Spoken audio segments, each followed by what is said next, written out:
శుక్లాంబరధరం విష్ణుం శశివర్ణం చతుర్భుజం ప్రసన్నవదనం ధ్యాయేత్ సర్వవిఘ్నోపశాంతయే అని స్వామివారి నమస్కారం చేసుకుని మన పోతన భాగవతంలో 54వ ఘట్టంలోకి వస్తూ ఉన్నాము. పోయిన వారము 53వ ఘట్టము గర్భ సంభవ ప్రకారాన్ని పూర్తి చేసుకున్నాము. జన్మ అన్నది ఎంత భీభత్సంగా భయావహంగా ఉంటుందో, ఎంత జుగుప్సాకరంగా ఉంటుందో, ఎంత దుఃఖమయమై ఉంటుందో, ఎంత అనర్థం కలిగిస్తుందో చూసుకుంటూ వచ్చాము. ఇప్పుడు అందులో నుంచి బయటపడే మార్గాలేమి అని ఇందులో ఈ ఘట్టంలో చూసుకోబోతూ ఉన్నాము. మొత్తం కలిపి మనకు రెండు మార్గాలున్నాయి. ఒక్క మార్గము ఆత్మ మార్గము, అదే జ్ఞాన మార్గము. ప్రపంచాన్ని వదిలిపెట్టి ఆత్మ వైపుకి వెళ్ళిపోవడం. ఇంకొక మార్గము, దీనికి ఆపోజిట్ మార్గము, ఆత్మను వదిలిపెట్టి అనాత్మల వైపుకి, ప్రపంచం వైపుకి వెళ్ళిపోవడము. ఆత్మను వదిలిపెట్టి అనాత్మల వైపుకు, ప్రపంచం వైపుకి వెళ్ళిపోవడము కర్మ మార్గము. అనాత్మను వదిలిపెట్టి ఆత్మ వైపుకి వెళ్ళిపోవడము జ్ఞాన మార్గము. ఆ రోడ్డు ఒక్కటే ఉంటుంది, 2 రోడ్స్ ఉండవు. 2 మార్గాలు అన్నందుకు 2 రోడ్స్ కాదు, ఉన్నది ఒకటే రోడ్డు, ఒకటే విషయము. దానికి 2 డైరెక్షన్స్ ఉంటాయి. నువ్వు ఏ డైరెక్షన్లో వెళ్తున్నావు అదే రోడ్డు మీద. అవే మెట్లు పైకి ఎక్కుతాము, అవే మెట్లతో కిందికి రాగలము. అదే మార్గంలో ఇటైనా వెళ్ళొచ్చు, అదే మార్గంలో అటైనా వెళ్ళొచ్చు. నువ్వు ఎటువైపు తిరిగి చూస్తున్నావో, ఎటువైపుకి వెళ్తున్నావు అన్న దాన్ని బట్టి నీది కర్మ మార్గమా, జ్ఞాన మార్గమా అని ఉంటుంది. ఇప్పుడు కర్మ మార్గాన్ని పట్టుకుని పోతే మళ్ళీ దాంట్లో 2 రకాలుంటాయి అని చెప్తారు. ఒకటి కర్మ, ఒకటి ఉపాసన అంటారు. ఈ కర్మ మార్గంలో మళ్ళీ 2 రకాలుంటాయి. ఒకటి ప్రాపంచికమైన విషయాల గురించి మాత్రమే కోరికలతో ఉన్నవాళ్ళు ఏవో కర్మలు చేసుకుంటూ ఉంటారు. కాక ఇహపరాలు సాధించాలన్న కోరికలతో పితృదేవతలను పూజిస్తూ ఉంటారు. కాక దేవతలను ఉపాసించే పద్ధతి కూడా ఉంటుంది. మొత్తము ఈ కర్మోపాసనల మార్గంలో 3 రకాల సగుణ బ్రహ్మోపాసనలు జరుగుతూ ఉంటాయి. ఒకటేంటంటే బాగా శ్రద్ధగా శ్రాద్ధాలన్నీ పెట్టుకుంటూ, ఇప్పుడున్నంత వరకు నేను, నా పిల్లలు, వాళ్ళ పిల్లలు అందరూ బాగుండాలి, తర్వాత గొప్ప జన్మలు కలగాలి అని కోరుకుంటూ చేసే పూజలన్నీ ఏవున్నాయో అవి పితృకర్మలు. వాటితో పితృలోకాలవన్నీ వస్తాయి. క్షీణే పుణ్యే మర్త్యలోకం విశంతి అని, వాడికి పుణ్యక్షయం అయితే మళ్ళీ భూమి మీదకి వస్తాడు జన్మలెత్తడానికి. రెండోది, దేవతలను ఉపాసిస్తూ ఉంటారు వీళ్ళు. పలాని దేవతను నేను పూజిస్తే నాకు పలాని శక్తులు, పలాని లాభాలు, ఫలితాలు, లోకాలు కలుగుతాయి అనుకుంటూ దేవతా ఉపాసన చేస్తూ ఉంటారు. వాళ్ళు ఏ దేవతని పూజిస్తారో వాళ్లకు ఆ దేవత శక్తులు గాని, ఆ దేవతల లోకాలు గాని కలుగుతాయి. ఆ దేవతా లోకాలకు వెళ్ళిన తర్వాత మళ్ళీ క్షీణే పుణ్యే మర్త్యలోకం విశంతి. మళ్ళీ వాళ్ళకి ఆ పుణ్యక్షయం అయితే మళ్ళీ జన్మలెత్తుతూ ఉంటారు. మూడో ఆప్షను, ఈ మొత్తం బ్రహ్మాండాన్ని హిరణ్య గర్భుడిగా ఉపాసన చేస్తూ ఉంటారు. దాన్ని హిరణ్య గర్భోపాసన అని పిలుస్తారు. వీళ్ళు కావాలంటే బ్రహ్మలోకం దాకా వెళ్ళిపోవచ్చు. అక్కడ కూడా మళ్ళీ వాళ్లకు క్షీణే పుణ్యే మర్త్యలోకం విశంతి, వాళ్లకు పుణ్యక్షయమైందంటే మళ్ళీ వచ్చి జన్మలు తీసుకుంటారు. ఈ 3 విధాలుగా ఏవో కర్మలతో వాళ్ళు సాధించే లోకాలన్నీ గూడా, ఆ లోకాల్లో వాళ్ళు సంపాదించుకున్న పుణ్యక్షయం కాగానే తిరిగి జన్మల్లోకి వస్తూ ఉంటారు. ఇది వన్ ఆప్షన్. సెకండ్ ఆప్షన్ ఏంటంటే, వీళ్ళు పాపము చాలా పుణ్యం సంపాదించుకున్నారు. ఎంతో పుణ్యం సంపాదించుకున్నారు. అలాని లోకానికి వెళ్లారనుకోండి. ఏదో దేవతా లోకానికి వెళ్లారో, చివరికి బ్రహ్మలోకం దాకా వెళ్లారో, సత్యలోకం దాకానో, ఎక్కడి దాకానో వెళ్లారో అక్కడున్నారనుకోండి. వాళ్ళకు పుణ్యక్షయం అయిపోతే ఆ లోకం ఇంకా అక్కడే ఉంటుంది గానీ, వీళ్ళు మళ్ళీ జన్మలెత్తుతారు. లేదా వీళ్ళు పాపం ఆ లోకంలో ఉండగానే వీళ్ళకి ఇంకా పుణ్యక్షయం కాలేదు. కానీ ఇదింక అయిపోయింది సృష్టి స్థితి, ఇంకా లయం సమయమొచ్చింది అని మొత్తం అంతా ప్రళయకాలం ఒచ్చేసిందనుకోండి. వీళ్ళు ఎంతో కష్టపడి సంపాదించుకున్న లోకాలన్నీ గూడా లయమైపోతాయి ఆ సమయానికి. ఆ సమయానికి పాపము వాళ్ళకింకా పుణ్యక్షయం కాలేదు కాబట్టి జన్మలేం తీసుకోలేదు. వాళ్ళింకా ఆ పలానా లోకాల్లోనే ఉన్నారు. ఇంకా పాపం అనుభవాలు మిగిలి ఉన్నాయి. కానీ ఈలోగా ప్రళయమొచ్చింది కాబట్టి, ఆ లోకాలన్నీ లయమైతే వీళ్ళు గూడా వెళ్ళి, అదే పరబ్రహ్మం ఉదరంలో ఉంటారు ఊరికనే. తర్వాత మళ్ళీ సృష్టి సమయానికి మళ్ళీ బ్రహ్మగారితో పాటు బయటికొస్తారు. బ్రహ్మగారు ముందు బయటికొస్తారు. ఆయన కన్నా ముందు ఆ విశ్వకమలమొస్తుంది. ముందు ఆ విశ్వకమలము అందులో నుంచి బ్రహ్మదేవుడు మళ్ళీ ఆ విశ్వకమలంలో నుంచి బ్రహ్మాండాన్ని సృష్టిస్తే, మళ్ళీ వీళ్ళందరూ అందులో నుంచి బయటకొస్తారు. మళ్ళీ వాళ్ళ పుణ్యక్షయమైన దాకా ఆ లోకాల్లో వాళ్ళుండి, మళ్ళీ పుణ్యం క్షయం గాగానే మర్త్యలోకం విశంతి. ఒకవేళ వీళ్ళు ఈలోగా ఏదో చాలా పుణ్యాలు సంపాదించుకున్నారు, ఏవో ఒక లోకాలకి వెళ్లారే అనుకో. ఆ లోకంలో వాళ్ళు అనుభవించగలిగినంత అనుభవించారు. పుణ్యక్షయమైపోయింది. మళ్ళీ వాళ్ళు జన్మ తీసుకొని భూలోకంలో ఉంటే, ఆ ప్రళయ కాలంలో భూలోకంతో సహా అన్ని లోకాలు సత్యలోకం దాకా మొత్తం అంతా బ్రహ్మాండమంతా లయమైపోతే వీళ్ళు గూడా బ్రతికి ఉండొచ్చు ఆ సమయంలో. కానీ, ఆ లోకాలు లయమైనప్పుడు వీళ్ళు గూడా లయమైపోతారు. మళ్ళీ సృష్టి జరిగినప్పుడు మళ్ళీ వాళ్ళు జన్మలు తీసుకుంటారు. మళ్ళీ ఇదే రొటీన్ స్టార్ట్ అవుతుంది. ఇది కర్మ మార్గంలో ఉన్న సైకిల్. జనన మరణ చక్రాలతో నడుస్తూ ఉంటుంది.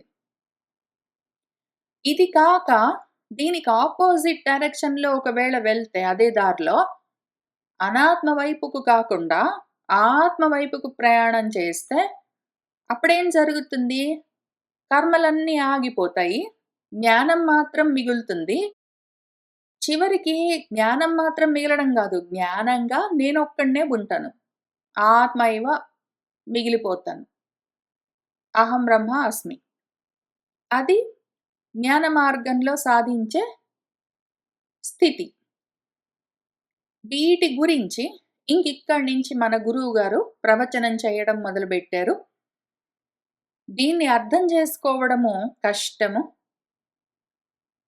ఎందుకు అంటే, మనలో ఒకవేళ రజో, తమో గుణాలు పైకొచ్చి ఉన్నా, సత్వగుణం గూడా రజో, తమో గుణాలతో కూడి ఉన్నా, లేదా ప్రాపంచికమైన విషయాలు మనల్ని పిలుస్తూ ఉన్నా, ప్రపంచ వాసనలు ఇంకా మన మనసులో ఉన్నా, లేదా ఈ దేవతా లోకాలు, ఉపాసనలు, పూజలు, యజ్ఞాలు, కర్మలు, ఫలితాలు వీటన్నింటి గురించి, ఆ అనుభవాల గురించి మనకు ఆశలు మనసులో ఉన్నా, ఇప్పుడు చెప్పుకుంటూ ఉన్న విషయాలు ఉన్నది ఉన్నట్టు అర్థమవ్వవు. రకరకాలుగా అర్థమవుతాయి. మనిషికి ఒక తీరున అర్థమవుతాయి.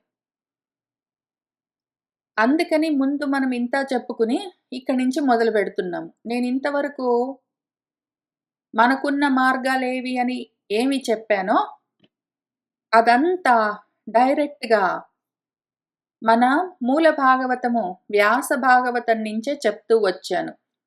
ద్వాత్రింశో అధ్యాయమని 32 అధ్యాయము 3 స్కందంలో ఇక్కడి నుంచి మొదలుపెట్టి ఆయన ఈ మార్గాల గురించి చెప్తూ వస్తారు. పితృదేవ వ్రతులుంటారు. కోరికలతో ఉంటారు. చంద్రలోకాల దాకా వెళ్తారు. క్రతువులతో దేవతలను, శ్రాద్ధాలతో పితృదేవతలను పూజిస్తూ ఉన్నవాళ్ళు. భగవద్ధర్మానికి పరాంగుఖులై, భగవద్ధర్మానికి విముఖులై ఉంటారు వీళ్ళు.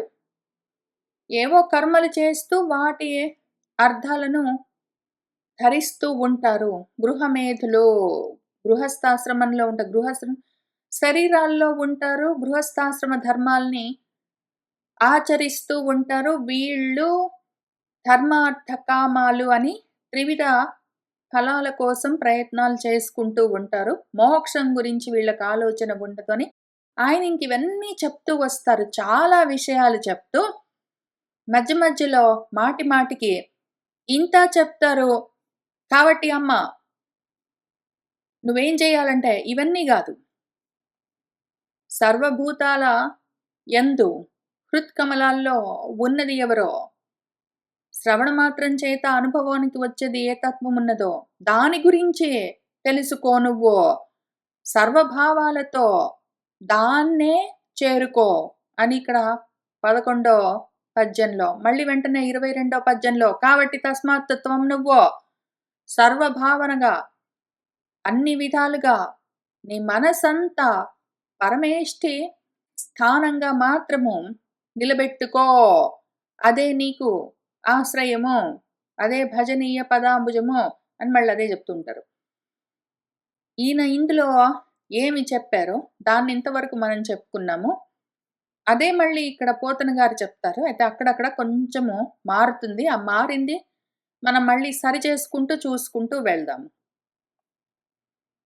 గృహమందు వర్తించు గృహమేధులగు వారు మహిత ధర్మ అర్థ కామముల కొరకు సంప్రీతులగుచు తత్సాధన అనుష్ఠాన నిరతులై వేద నిర్ణీత భూరి భగవత్ సుధర్మ తద్భక్తి పరాంగుఖులై దేవగణములను అనుదినంబు భజించుచును భక్తి పైతృక కర్మముల్ చేయుచును ఎప్పుడూ శిష్టచరితులగుచు తగన్ దేవపితృ సువ్రతార్జులైన కామ్య చిత్తులు ధూమాదిగతుల చంద్రలోకమును చెంది పుణ్యంబు లుప్తమైన మరలివత్తురు భువికి జన్మంబు నొందా. ఇళ్లలో ఉంటారు, గృహస్థాశ్రమంలో ఉంటారు. అందులో ప్రవర్తిస్తూ ఉన్న అంటే ప్రవృత్తి మార్గంలో కర్మలు చేస్తూ ఉన్న గృహమేధులు అంటే గృహస్థులు వాళ్ళు కోరుకున్న ధర్మార్థ కామాల కోసము చతుర్విధ పురుషార్థాలు ధర్మార్థ కామ మోక్షాలని ఉంటాయి. వాటిలో 4వ దాన్ని మోక్షాన్ని వాళ్ళు పట్టించుకోరు. ధర్మార్థ కామాల వరకే. ఇది నా ధర్మం అండి, ఇది నీకు ధర్మం కాదండి అనుకుంటూ ధర్మాలు కర్తవ్యాలు అనుకుంటూ అర్థాలు అర్థ సంపాదన గురించి కామము కోరికలు తీర్చుకోవడం గురించి మాత్రమే ఆలోచిస్తూ ఉంటారు. ఈ లోకమైనా సరే పరలోకమైనా సరే అంత వాళ్లకు ఇహపరాల్లో ఇదే విషయము. అందుకొరకే ఉంటారు వాళ్ళు. వాటితోటే సంప్రీతులవుతూ ఉంటారు. దాన్ని సాధించడం కోసమే అనుష్ఠానాలన్నీ చేస్తూ ఉంటారు. వాళ్ళు చేసే పూజలైనా పండుగలైనా వ్రతాలైనా ఏ కర్మలైనా సరే వాళ్లకు ప్రీతి కావాలి. ప్రీతి ఎట్లా కలుగుతుంది? వాళ్ళకేవో కోరికలున్నాయి, తీరాలి. దానికి వాళ్ళు ఏవో అర్థము సంపాదించుకోవాలి.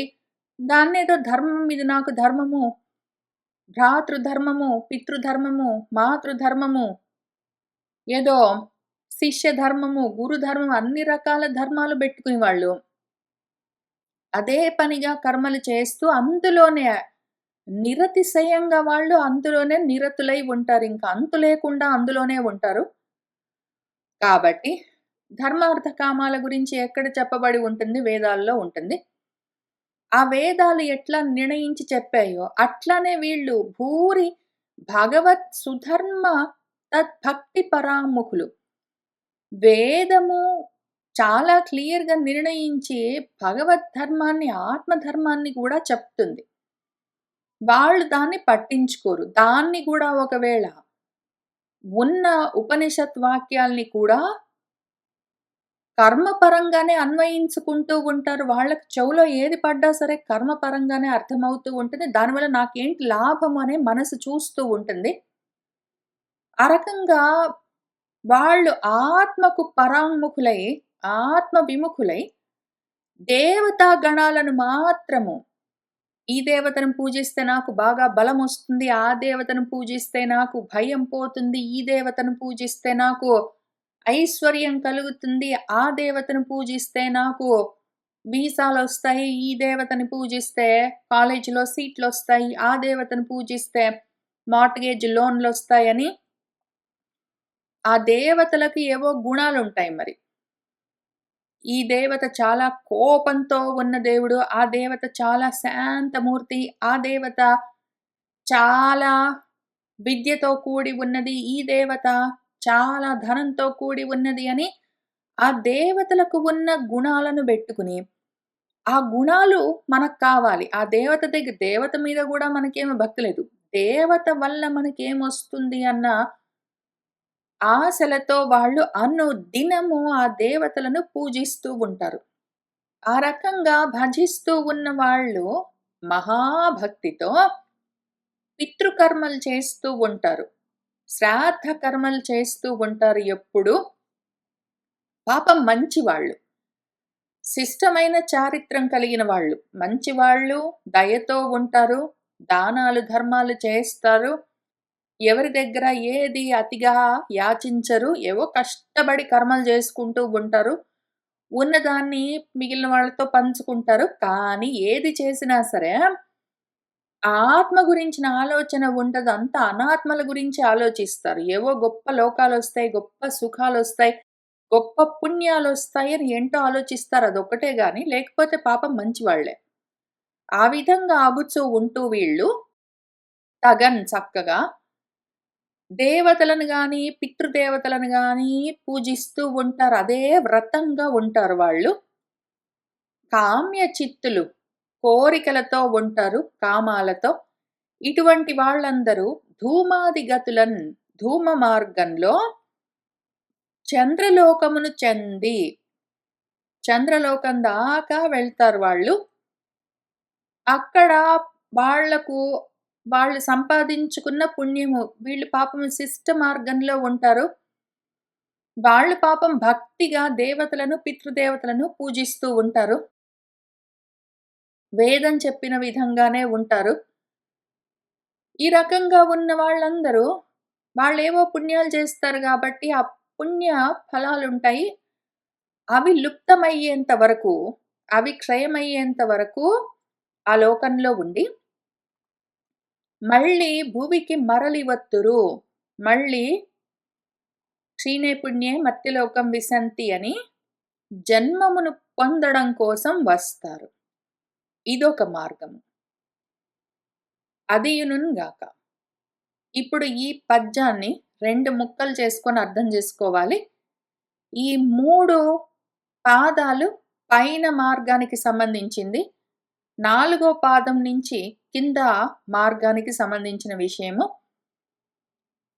ప్రవిమల అనంత భోగి తల్పంబునందు యోగ నిద్రాళువై హరి ఉన్నవేళ అఖిల లోకంబులును విలయంబునొందును. వీళ్ళు ఆప్షన్ ఏ. వాళ్ళు చేసుకున్న పుణ్యము క్షయమయ్యేంత వరకు ఆ లోకంలో ఉండి, పుణ్యమైపోయిన తర్వాత మళ్ళీ జన్మ తీసుకోవడానికొస్తారు. లేదా ఆప్షన్ బి.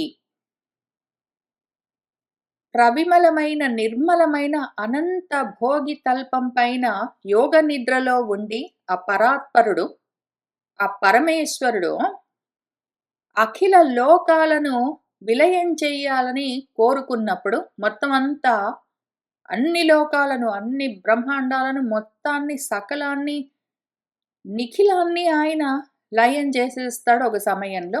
ఆ సమయానికి వీళ్ళు పాపం అక్కడే ఉంటే, వీళ్ళు చేసుకున్న పుణ్యానికి ఆ లోకంలో ఉన్నారనుకోండి. అదేదో చంద్రలోకంలోనో ఏంటో లోకాల్లో. అప్పుడేమవుతుందంటే, ఆ లోకంలో ఉంటారు. కానీ ఈలోగా ఈయనేమో మొత్తం లయం చేసేసరికి, వీళ్ళు కూడా అదే సమయంలో అన్ని లోకాలతో పాటు అక్కడికే వెళ్లి లయమైపోతారు. అయితే భగవంతుడిని ప్రాప్తించుకోరు. ఊరికనే అందులో అన్నిటితో పాటు ఇవి గూడా లయమై ఉంటాయి. మళ్ళీ సృష్టి జరిగేసరికి మళ్ళీ బయటికొస్తారు. అది ఒక మార్గము. వాళ్ళకున్న 2 ఆప్షన్స్. 2 అంటే ఏముంది, అయితే వాళ్ళ పుణ్యం క్షయమైతే మళ్ళీ జన్మ తీసుకుంటారు. లేదా పుణ్యం మిగిలుంటే కానీ ఈలోగా ప్రళయం వచ్చిందంటే, ఆ ప్రళయం టైంలో వాళ్ళు గూడా లయమైతారు. మళ్ళీ సృష్టి సమయంలో మళ్ళీ బయలుదేరుతారు. మళ్ళీ జన్మలు తీసుకుంటారు. అది విషయం. ఇప్పుడు నెక్స్ట్ ఆప్షన్ సెకండ్ మార్గం. ఉన్నదొకటే మార్గం. ఇటువైపు ఈ డైరెక్షన్‌లో ఆత్మ వైపుకి తిరిగితే ఏం జరుగుతుందంటే, అట్టి సర్వేశ్వరుని గూర్చి అలఘుమతులు పరికింపన్ నిజ భక్తి యుక్తి గరిమన్ పాటిల్లు పంకేరుహ ఉదర విన్యస్త సమస్త ధర్మముల శాంతస్వాంతులై సంగమున్ పరివర్జించి విశుద్ధశ్చిత్తులగుచున్ పంకేజ పత్రేక్షణ ఇతర ధర్మైక నివృత్తులై సతతమున్ దైత్యారి చింతించుచున్ మరియు అహంకార మమకార శూన్యులై అర్థివర్తించుచు అర్చిరాది మార్గగతుండును మహనీయ చరితుండు విశ్వతోముఖుడును విమల యశుడు జగత్ ఉద్భవస్థాన సంహార కారణుండు అవ్యయుండు అజ్జుడు పరాత్పరుడు పురుషోత్తముడు నవపుండరీకాక్షుడు అయిన సర్వేశ్వరున్ అందు పొంది మానిత అపునరావృత్తి మార్గమైన ప్రవిమల ఆనంద తేజో విరాజమాన దివ్య పదమున సుఖించు ధీరమతులు మరలిరారు ఎన్నటికిని జన్మముల పొందా. వీళ్ళుంటారు. వీళ్ళేం చేస్తారు, ఆ కోరికల మీద మనసులుండవు గాబట్టి, కోరికలన్నీ ఎక్కడి నుంచొస్తున్నాయి, అసలు ఈ ఆలోచనలన్నీ ఎక్కడి నుంచి కలుగుతున్నాయి, ఈ లోకాలన్నీ అసలు ఎక్కడి నుంచొస్తున్నాయి, అనుభవాలన్నీ ఏమి అని ఆలోచించుకుని వాటన్నింటికి మూలమైన సర్వేశ్వరుడి మీదే మనసు పెట్టుకుంటారు వీళ్ళు. ఆ విధంగా ఉన్న ఈ అలఘుమతులు, లఘు అంటే తక్కువ అని అర్థం. అలఘు అంటే అత్యధికం. అంటే చాలా పెద్ద బుద్ధి కలిగిన వాళ్ళు మహాజ్ఞానులు. వీళ్ళు చిన్న చితక అనుభవాలు, చిన్న చిన్న ఆనందాలు, చిన్న లాభాలు, ఫలితాల కోసం చూడరు. అంతా అనంతమే. బ్రహ్మానందం గావాలి వాళ్ళకు, బ్రహ్మానుభవం గావాలి వాళ్ళకు. దాన్ని కాక అంతకన్నా తక్కువ వాళ్ళకవసరమే లేదు. ఆ రకంగా ఉన్న వాళ్ళేం చేస్తారు పరికింపనింకా, వాళ్ళ భక్తితో, ఆ యుక్తితో గరిమ వాటిల్లు ఎంతో ఘనమైన పంకేరుహ ఉదర విన్యస్త సమస్త ధర్మములు. పంకేరుహ ఉదరుడు పద్మనాభుడి పైనే వాళ్ళ సమస్త ధర్మములను న్యాసం చేస్తారు. సమ్యక్ న్యాసం. సన్యాసం చేస్తారు. సర్వకర్మ పరిత్యాగం చేస్తారు. సర్వధర్మాన్ పరిత్యజ్య అని ఏది భగవద్గీతలో చెప్పారో 18వ అధ్యాయంలో, ఆ పని చేస్తారు వాళ్ళు.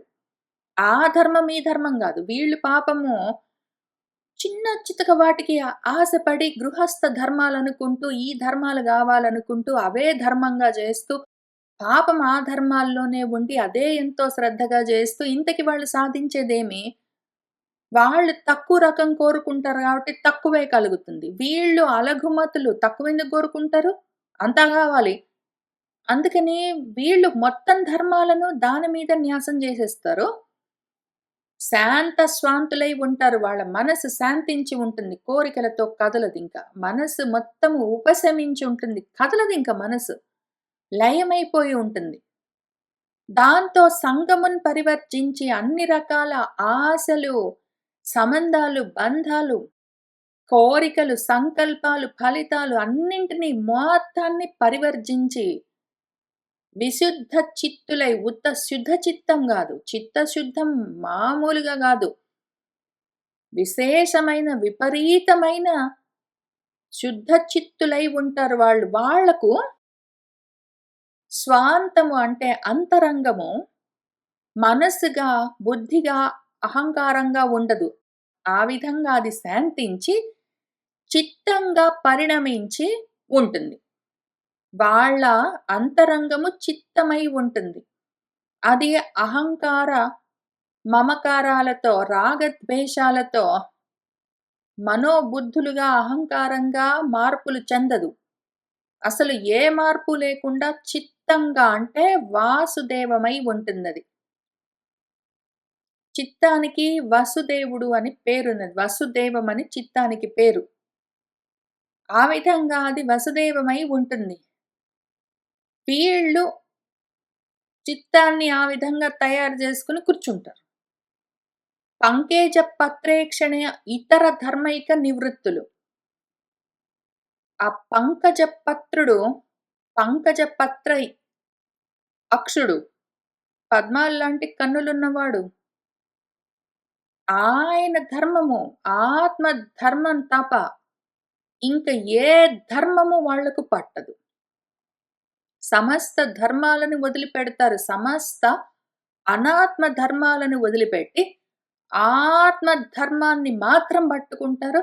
ఆత్మ ధర్మం గాకుండా ఇంకే ధర్మమైనా సరే వాళ్ళకి పనికిరాదు. వాళ్ళు మొత్తం అన్ని ధర్మాలకు నివృత్తులై ఉంటారు. ఆ రకంగా సతతము ఉంటారు వాళ్ళు. దైత్యారినే ఆలోచిస్తూ ఉంటారు. వాళ్ళు ఆ బ్రహ్మం తప్ప, ఆత్మను తప్ప ఇంకేది ఆలోచించరు. ఆ రకంగా ఉన్నవాళ్ళు అహంకారం లేదు, మమకారం లేదు. అంతా శూన్యమై ఉంటుంది. క్వైట్‌గా ఉంటుంది లోపల అది చిత్తము. ఆ రకంగా అర్తిని వర్తించుచు వాళ్ళ ప్రవర్తన ఊరికినే శరీరం ప్రవర్తిస్తున్నట్టుగా కనిపిస్తుంది బయట నుంచి చూసే వాళ్ళకు. లోపల వాళ్ళకి ప్రవర్తన ఏం లేదు. అంత నివృత్తి.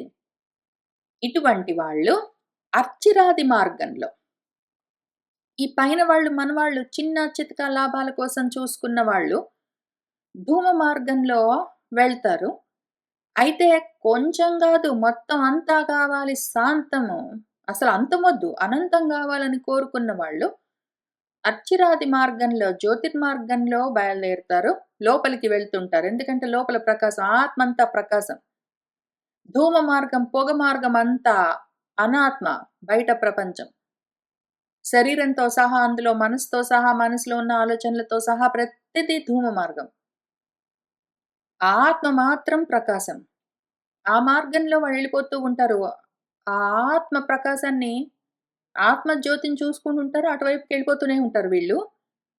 అటువంటి మహనీయ చరితుడు, అటువంటి వాళ్ళెవరున్నారో, అక్కడికి వెళ్తే ఎవరు దొరుకుతారో, ఆ మార్గంలో ప్రయాణం చేసిన వాళ్ళకు ఎవరు కలుగుతారు అంటే, మహనీయమైన చరిత కలిగిన వాడు, విశ్వతోముఖుడు, విమలమైన, నిర్మలమైన యశస్సు కలిగిన వాడు, ఈ జగత్తుకి ఉద్భవము, స్థానమంటే స్థితి, సంహారమంటే లయము. ఉద్భవ స్థితి, లయ కారణము. జగత్తు యొక్క సృష్టి స్థితి లయాలకు కారణమైన వాడెవడు? అవ్యయుడైన వాడెవడు? అజ్జుడు జన్మలేనివాడు. పరాపరుడు, పరానికే పరంగా ఉన్నవాడు.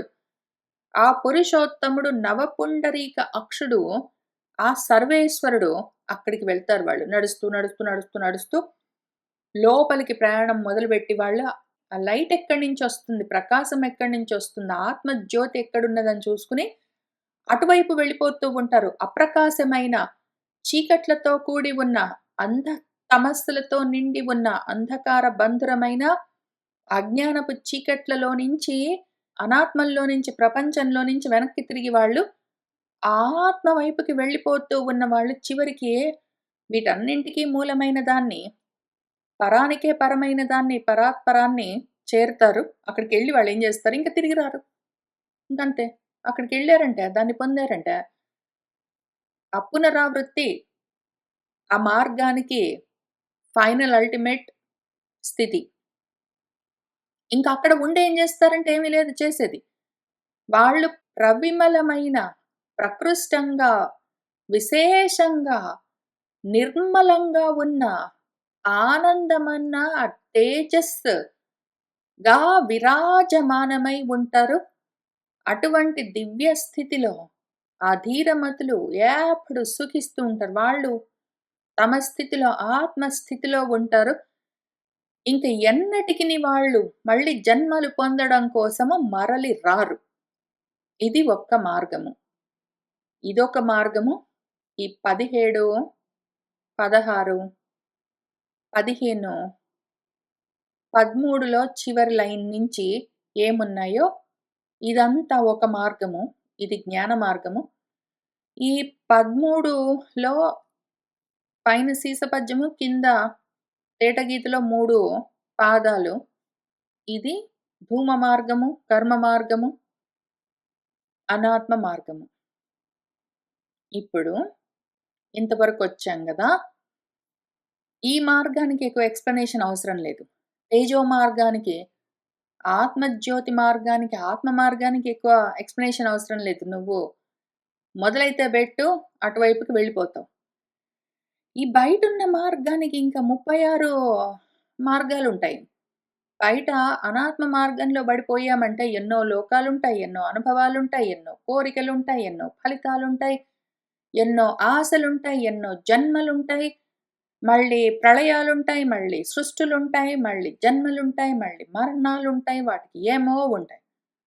వాటన్నిటిని మొత్తం కుప్పబోసుకుంటే మళ్ళీ కన్‌ఫ్యూజ్ అయితాం గాబట్టి, దాన్ని మళ్ళీ ఇంకా సింపుల్‌గా చెప్పడానికి ప్రయత్నం చేస్తున్నారు గురువుగారు.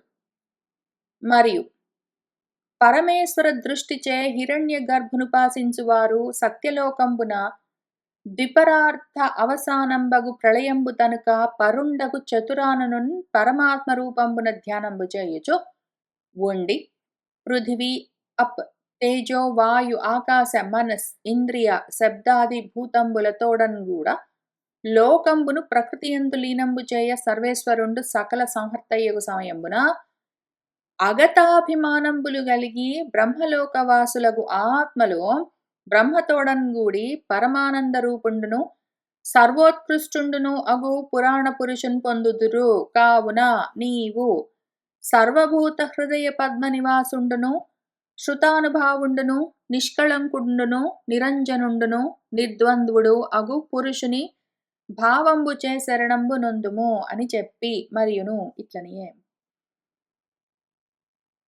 3 రకాల సగుణ బ్రహ్మోపాసనలున్నాయని చెప్పుకున్నాం గదా! అందులో ఒకటి హిరణ్య గర్భోపాసన. దాని గురించి ముందు జూద్దాము. 3 రకాల సగుణ బ్రహ్మోపాసనల్లో హిరణ్య గర్భోపాసన, దేవతా ఉపాసన, పితృదేవతా ఉపాసన అని 3 ఉంటాయి. వీటిని పక్కన బెడితే అసలు సగుణోపాసనలన్నీ పక్కన బెడితే నిర్గుణమైన ఉపాసన, నిర్గుణ పరబ్రహ్మని చేరడం అన్నది ఒకటే ఉంటుంది. మనమెప్పుడు జ్ఞాన మార్గంలో, ఆత్మ మార్గంలో ఉన్నవాళ్ళము నిర్గుణ పరబ్రహ్మం గురించే ధ్యానం చేస్తూ ఉంటే, ఈ పైన చెప్పుకున్న విధంగా మళ్ళీ పునరావృత్తి లేకుండా ఉండిపోతాము మన స్థితిలో, ఆత్మస్థితిలో. ఆ నిర్గుణ పరబ్రహ్మ స్థితి కావాలి అని కోరుకోకుండా ఇంక ఏది కోరుకున్నా సరే, సగుణంగా ఏది చూసినా సరే మళ్ళీ జన్మలు తప్పవు. అది వేరే విషయము. అందులో కూడా మళ్ళీ రకరకాల సగుణాలుంటాయి. సగుణం అంటే నా గుణాన్ని బట్టి నేను ఏదో ఒకటి భావన చేస్తూ ఉంటాను. ఆయా రూపాలుగా చూస్తూ ఉంటాను. అవి కావాలని కోరుతూ ఉంటాను. అందులో ఒకటి హిరణ్య గర్భోపాసన. హిరణ్య గర్భుడు అంటే ఈ బ్రహ్మాండమంతా, ఈ విశ్వమంతా ఆది భౌతికము. ఈ ఆది భౌతికమైన బ్రహ్మాండంలో ఆ బ్రహ్మదేవుడు ఆది దైవంగా హిరణ్య గర్భుడు అన్న పేరుతో మనం ఉపాసన చేస్తూ ఉండవచ్చు. బ్రహ్మాండమంతా ఆది భౌతికమైతే, ఆది దైవికంగా హిరణ్య గర్భుడు అని పిలుస్తారు. ఇప్పుడు ఈ బ్రహ్మాండాన్ని చూస్తూ, దాన్ని ఈశ్వర దృష్టితో మనము భావన చేస్తే, అంటే యాక్చువల్‌గా ఉన్నదంతా ఒకటే, అదంతా ఈశ్వరమే. ఈశావాస్యమిదం అని మనము ఈశావాస్యోపనిషత్తులో చూసుకున్నట్టు గాదు. అసలు ఈ బ్రహ్మాండమే పరబ్రహ్మము అని హిరణ్య గర్భుడిగా చూసి ఉపాసించే వాళ్ళెవరుంటారో,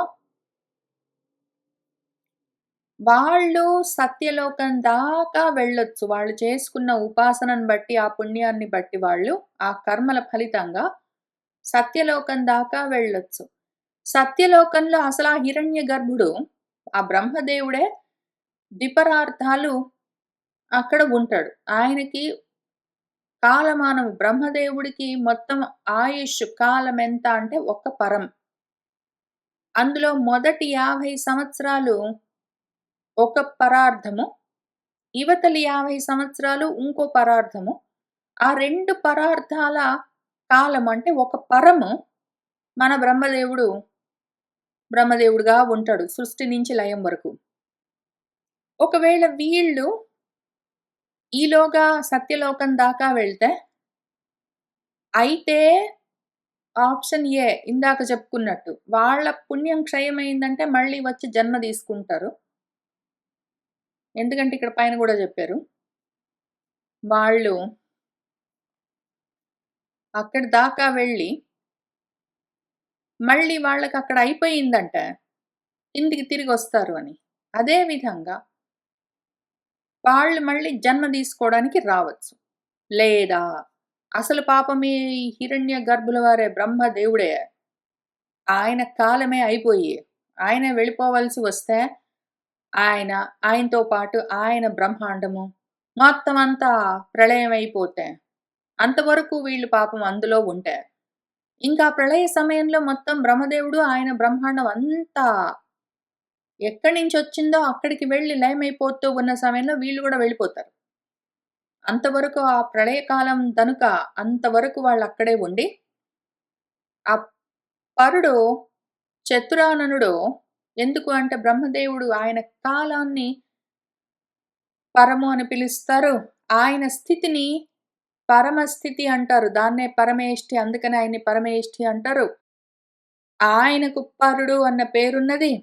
ఇహపరాలు అంటే ఆ పరం దాకా అంటే బ్రహ్మలోకం దాకా సాధించొచ్చు. అవన్నీ ఇహపరాలు. మనకు పరం గూడా అవసరం లేదు. మనకు పరాపరం గావాలి. పరానికి పరం. అది గావాలి మనకు.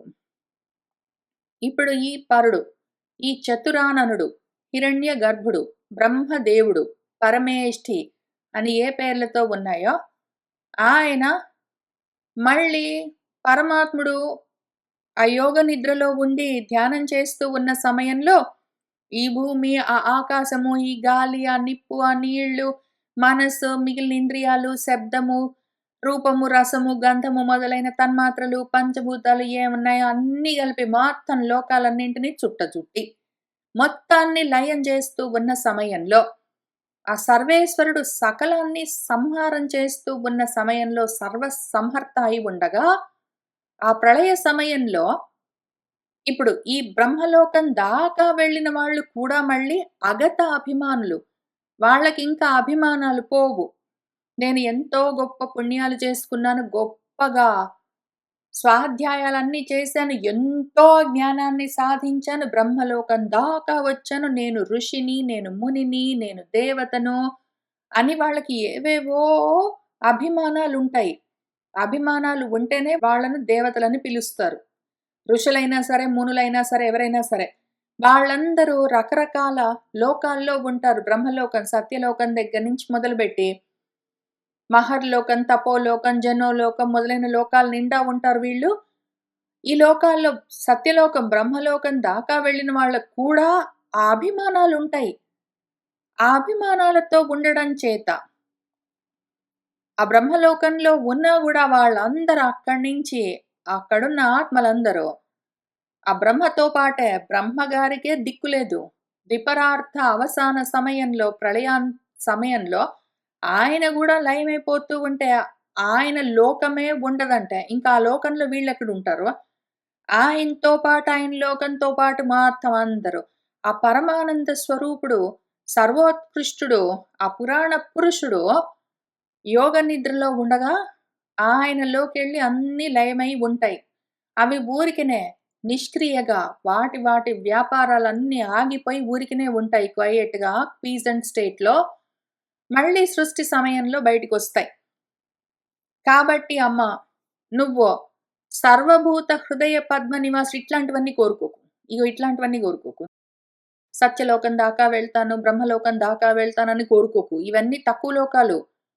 మళ్ళీ ఆప్షన్ ఏ నీ పుణ్యం క్షయమైపోతే మళ్ళీ జన్మ తీసుకుంటావు. ఆప్షన్ బి అసలా లోకమే లేకుండా లయమైపోతే నువ్వు గూడా అందులోకెళ్ళి మళ్ళీ సృష్టి సమయంలో బయటకొస్తావు. ఏం ఉపయోగము? ఇవన్నీ కోరుకోకు.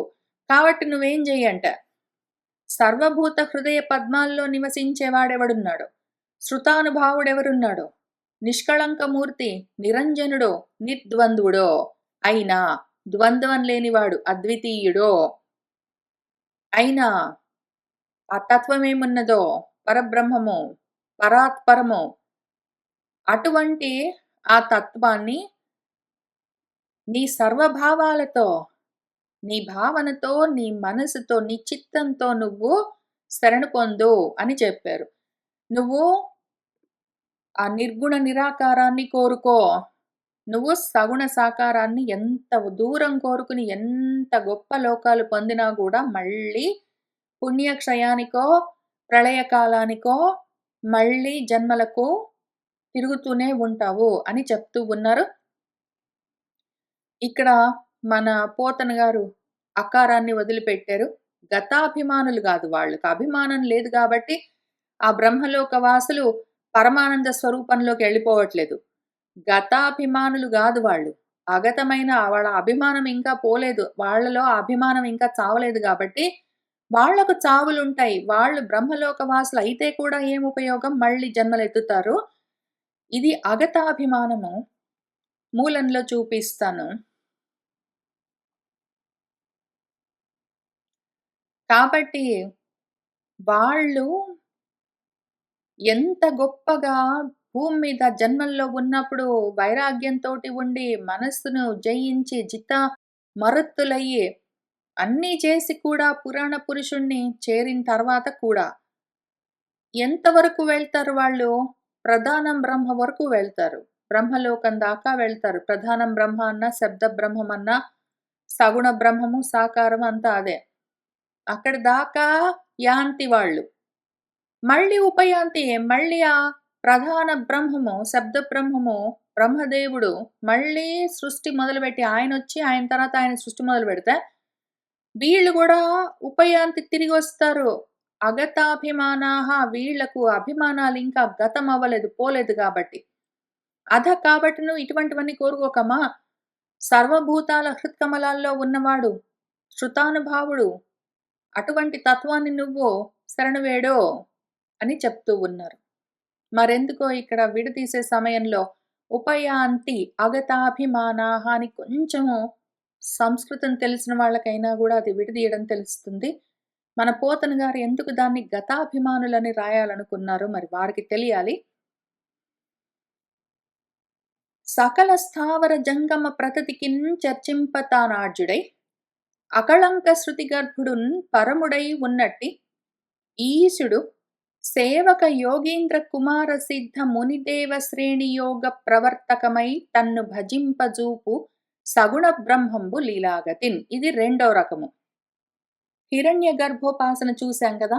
వాళ్ళు హిరణ్య గర్భుడిగా ఆ బ్రహ్మాండాన్ని మొత్తం ఈశ్వరమయంగా కానీ హిరణ్య గర్భుడిగా చూసిన వాళ్ళు కావాలంటే బ్రహ్మలోకం దాకా వెళ్తారు. ఏ దేవతను ఉపాసన చేస్తే ఆ లోకం దాకా వెళ్తారు. ఇప్పుడు ఇంకా కొంతమంది ఉంటారు. సకల స్థావర జంగమ ప్రతతి. సకలమైన స్థావరాలు, జంగమాలు. ఆ ప్రతతి సమూహానికి మొత్తానికి తరచి చూస్తే ఆర్జుడు వీటన్నిటితో కూడి ఉన్నవాడు సంపన్నుడై ఎవరున్నాడో ఆ అకళంక శృతి గర్భుడు నిష్కళంకమైన వేదాల చేత తెలియబడేవాడు. వేదాలు ఏ నిష్కళ తత్వం గురించి చెప్తాయో ఆ పరముడు అయి ఉన్న ఆ ఈశుడు ఆయన అసలు టెక్నికలీ అద్వితీయము, పరబ్రహ్మము. అయితే సేవకులు ఆయన తత్వాన్ని గ్రహించేవాళ్ళు, సేవించడం అంటే గ్రహించడం. ఆ తత్వాన్ని గ్రహిస్తున్న వాళ్ళు అయోగులు, కుమారులు, సిద్ధులు, మునులు, దేవతలు, ఈ శ్రేణులు, ఈ సమూహాలందరూ ఏ యోగంతో వాళ్ళు ఆ విధంగా ఆ తత్వాన్ని సేవిస్తూ ఉంటే వాళ్లకు ఈ యోగాన్ని ప్రవర్తింపచేస్తూ తనను వాళ్ళు ఏ రూపంతో భజిస్తూ ఉంటారో వాళ్లకు ఆయన లీలగా అదే రూపాన్ని సగుణ బ్రహ్మాకారాన్ని చూపిస్తూ ఉంటాడు. ఇది రెండో రకము దేవతా ఉపాసన అని పిలుస్తాము. ఆయనను ఆ పరాతత్వాన్ని సేవిస్తున్న వాళ్ళు ఏ రూపంగా, ఏ గుణాలతో, ఏ విధంగా వాళ్ళు సేవిస్తూ ఉంటారో, గ్రహిస్తూ ఉంటారో, తెలుసుకుంటూ ఉంటారో, అదే రూపంగా, అదే గుణాలతో ఆయన దర్శనమిస్తూ ఉంటాడు. ఇదిగో ఈయన పేరిది, ఈ రకంగా ఉంటాడు చూడ్డానికి. ఈయనది పలాని లోకము.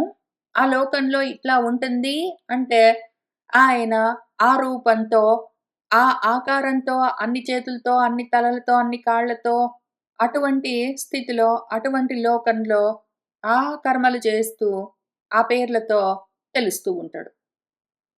వాళ్ళేం జేస్తారు, వాళ్ళకి ఇష్టమైన రూపంతో, నామాలతో ఆయన పలానా లోకంలో ఉన్నాడు, ఇట్లాంటి కర్మలు చేస్తూ ఉంటాడు, ఈ విధంగా ఉంటాడని వాళ్ళు భావన చేస్తూ, చేస్తూ అదే కావాలని కోరుకుంటూ, కోరుకుంటూ ఆ ఉపాసన ఫలితంగా వాళ్ళు అవే లోకాలు పొందుతారు. వాళ్ళెట్లా కావాలనుకుంటారో అవే లోకాలను అట్లానే పొందుతారు.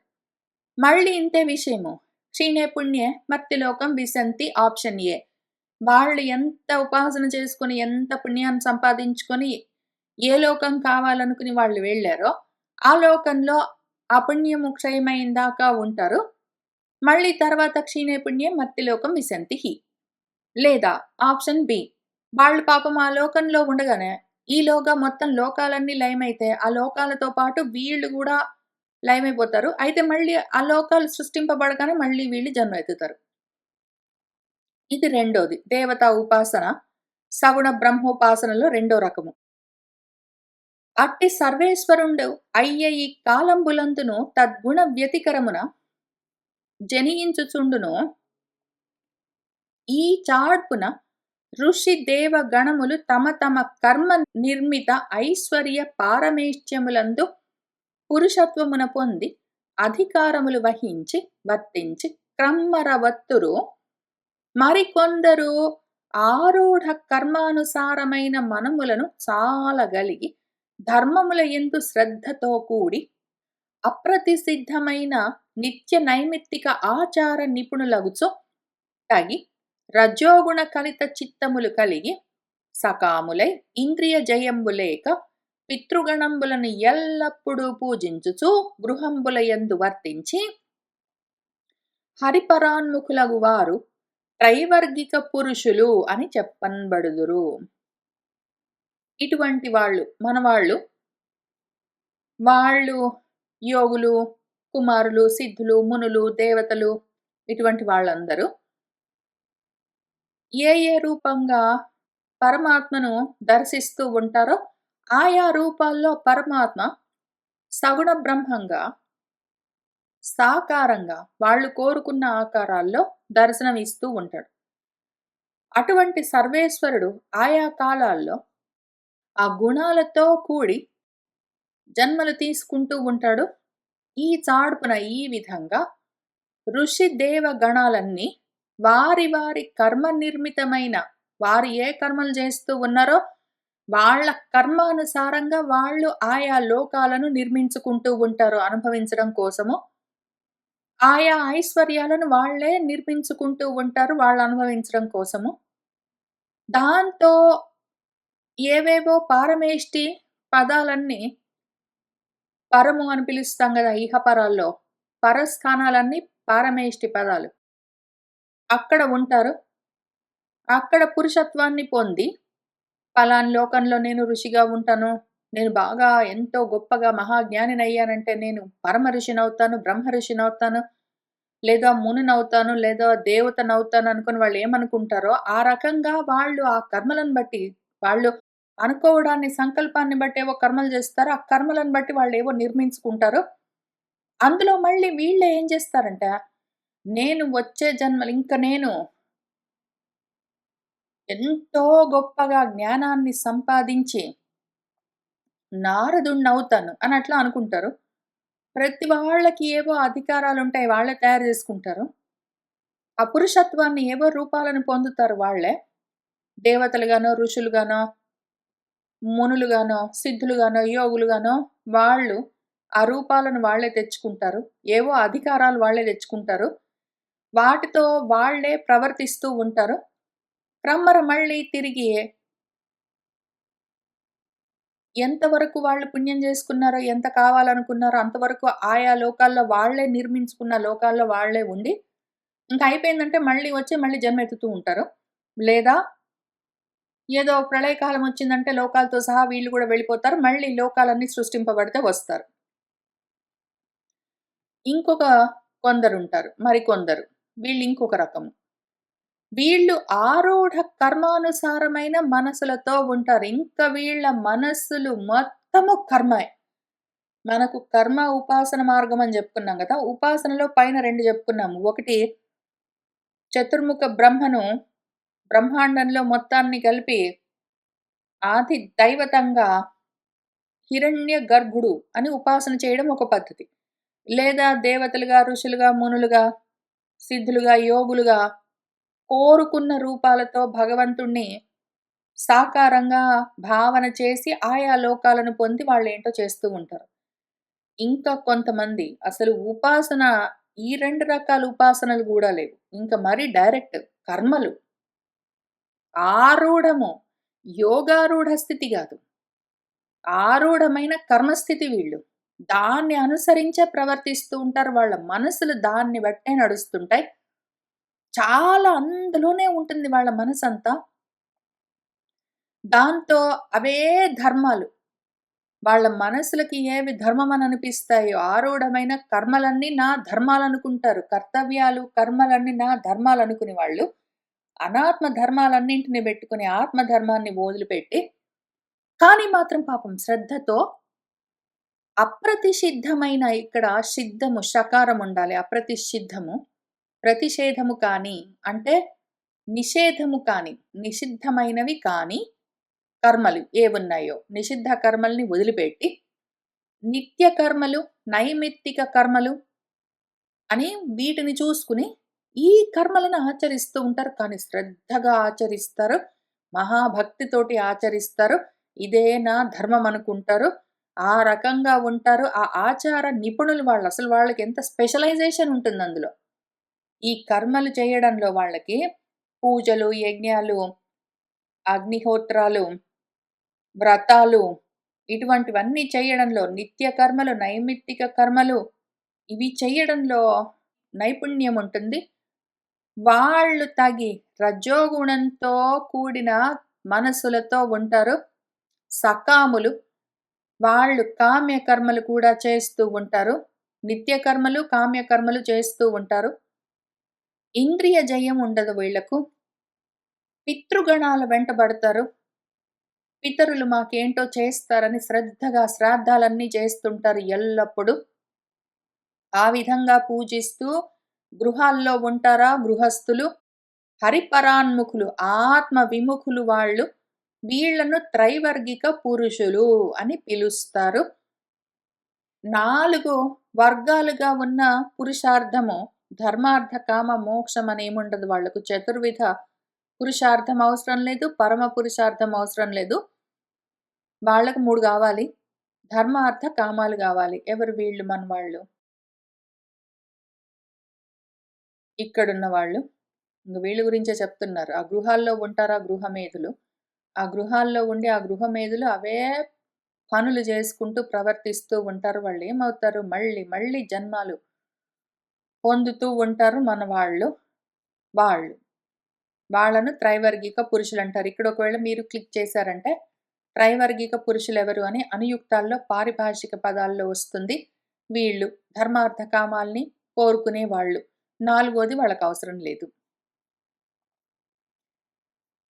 ఇటువంటి వాళ్ళు. వినుత గుణోత్తరుండు ఉరువిక్రముడు అయిన హరిన్ భజించి తత్ మనన లసత్ కథామృతము మానుగ గ్రోలుట మాని దుష్కథల్ విని ముదమందుచునుండురు వివేక విహీనతన్ ఊరపంది ఆత్మను మధుర ఆజ్య భక్షములు మాని పురీషముకే గుచ్చాడ్పునన్. వినుత గుణోత్తరుడో విశేషంగా నుతించవలసిన ఉత్తరింపచేసే గుణములు కలిగినవాడు. ఉరువిక్రముడు, త్రివిక్రముడు ఆ హరి. ఆయనను భజించి ఆయనను మననం చేసి, ఆయన లసత్ ప్రకాశంతో నిండిన కథామృతాన్ని శ్రవణం చేసి, మానుగా చక్కగా చెవులతో క్రోలడము, పుచ్చుకోవడం చేయడం ఇటువంటివన్నీ మానుకుని మన ప్రజలు కర్మ మార్గంలో ఉంటారు. నిష్ఠగా కర్మలు చేస్తారు. కానీ మాత్రము కావాలంటే మొత్తం ఎంతో శ్రద్ధగా సత్యనారాయణ స్వామి వ్రతం చేస్తారు. మొత్తం ఆకులు బెట్టు, పళ్ళు బెట్టు, పూలు బెట్టు, అక్షంతలు బెట్టు, గంధాలు బెట్టు, దండాలు బెట్టు అంటే అన్నీ చేస్తారు గానీ, మనసు మాత్రం అక్కడ బెట్టరు. కథ తప్పనిసరిగా వినమంటే మొక్కుబడిగా వింటారు గానీ, కథలోని తత్వం మాత్రం పట్టుకోలేరు. అదొక ఎగ్జాంపుల్ చెప్తున్నాను. వాళ్ళు చేసే కర్మలన్నీ అట్లా ఉంటాయి. అందులో ఉన్న కథల్లో ఉన్న తత్వం ఏదని మాత్రం వినరు. దుష్కథలు, అక్కర్లేని కథలు, ప్రాపంచికమైన కథల గురించి మాత్రం బాగా వినాలన్న ఉత్సాహం ఎక్కువుంటుంది. విని చాలా ముదమందుతూ ఉంటారు. వివేక విహీనతతో ఉంటారు. అవివేకులు. ఎంత మూర్ఖులంటే, ఒక పంది మధురమైన ఆజ్యము నేతులతో చేసిన భక్ష్యములు పంచభక్ష పరమాన్నాలను అక్కడ బెడితే, అది వదిలిపెట్టి మానుకుని పోయి, దాని మనస్సులో పురీషం కావాలి, మలము కావాలి, నేను అదే తింటాను అని వెళ్ళే పంది ఎట్లా ఉంటుందో, ఆ రకంగా చాడుపున ఉంటారు వీళ్ళు. లసత్ కథ, అమృతాలు వద్దు వాళ్ళకు. దుష్కథలు గావాలి. పురీషాన్ని సేవించినట్టు సేవిస్తారు. మధుర ఆజ్య భక్షాలు వాళ్ళకి పనికిరావు. ఎంతమంది వచ్చి వింటారు భాగవతము? ఊరికే కథ చెప్తే వింటారు. తత్వం ఎంతమందికి కావాలి?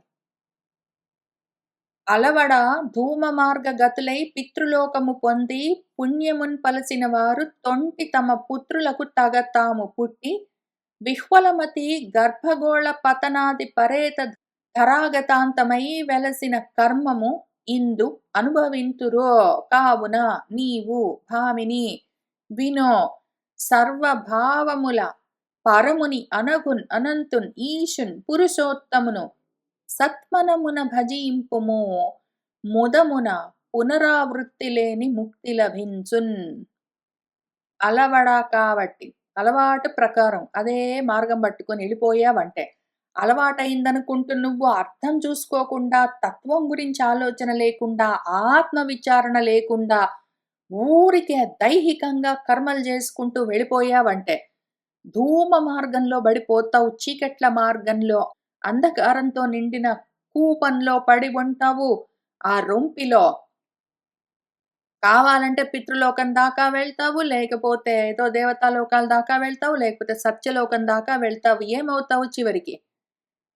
ఆ పుణ్యము పొలసిందంటే, పుణ్యము అయిపోయిందంటే, ఇంతకు ముందు తమ పుత్రులై ఉన్న వాళ్ళకే ఇప్పుడు వీళ్ళు మళ్ళీ పుత్రులుగా పుట్టి, విహ్వలమతులతో గర్భగోళంలో పడడము దగ్గర్నించి, గర్భవాసం దగ్గర్నించి, గర్భమన్న గోళంలో వచ్చి టపిమన పడ్డం దగ్గర్నించి, అందులో నుంచి ఆ పురుగుల గుంటలో రక్తము, మాంసము, మలము, మూత్రాలతో నిండిన ఆ గర్భంలో, ఆ గుంటలో ఉండి, ఉండి, ఉండి అక్కడి నుంచి మళ్ళీ టపీమని అటువంటిదే same to same no difference ఈ ప్రపంచంలో మళ్ళీ బడి.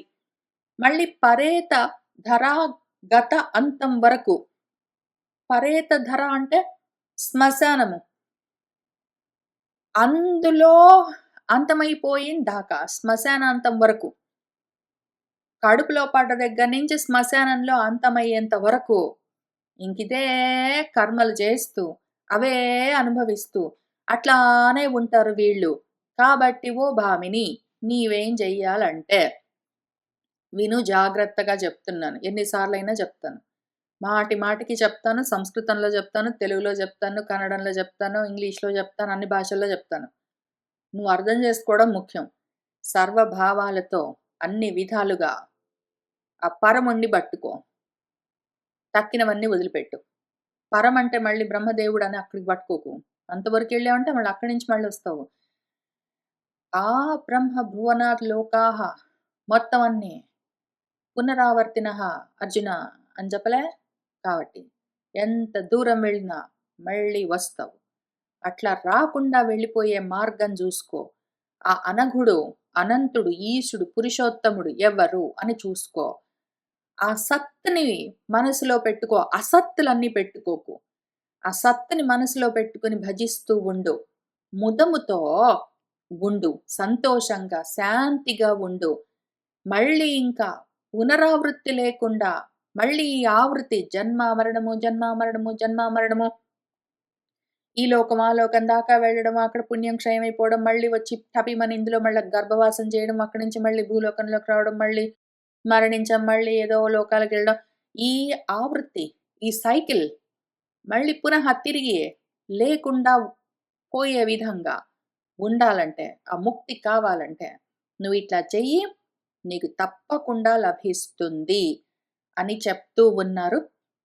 చెప్తూ ఇంకా కొంచెం ఆయన ఉపదేశము కొనసాగిస్తూ ఉన్నారు. మనము వచ్చే వారం కలిసి కూర్చుని ఇక్కడి నుంచి చదువుకుంటూ ముందుకు వెళ్దాం. ఇవాళకి ఇక్కడికి ఆపుకుందాము. అయితే చదువుకున్నది వినగానే లేచి ఇటు తిరిగి ప్రపంచంలోకి వెళ్ళగానే మనసు అటు వెళ్ళిపోతుంది, ఇంకా ఆగదు. దానికి ఆ లక్షణం ఉంటుంది. మనస్సుకున్న లక్షణము ప్రపంచం వైపుకి వెళ్ళిపోతూ ఉంటుంది. అది ఇంద్రియము. అయితే ఆ అంతఃకరణాన్ని మనస్సుగానో, బుద్ధిగానో, అహంకారంగానో కాకుండా దాన్ని చిత్తంగా మార్చి, దాన్ని వాసుదేవమయంగా తయారు చేసి, ఈ ముక్తి గురించే ఆలోచిస్తూ, పునరావృత్తి లేకుండా వెళ్ళిపోవడం గురించే ఆలోచిస్తూ వెళ్ళి, మళ్ళీ అట్లానే జాగ్రత్తగా మనం ఆత్మ నుంచి జారకుండా, అనాత్మల పాలైపోకుండా వచ్చి కూర్చుని మళ్ళీ చదువుకుంటూ ముందుకు వెళ్దాము. సర్వం శ్రీకృష్ణ పరబ్రహ్మ పాదారవిందార్పణమస్తు.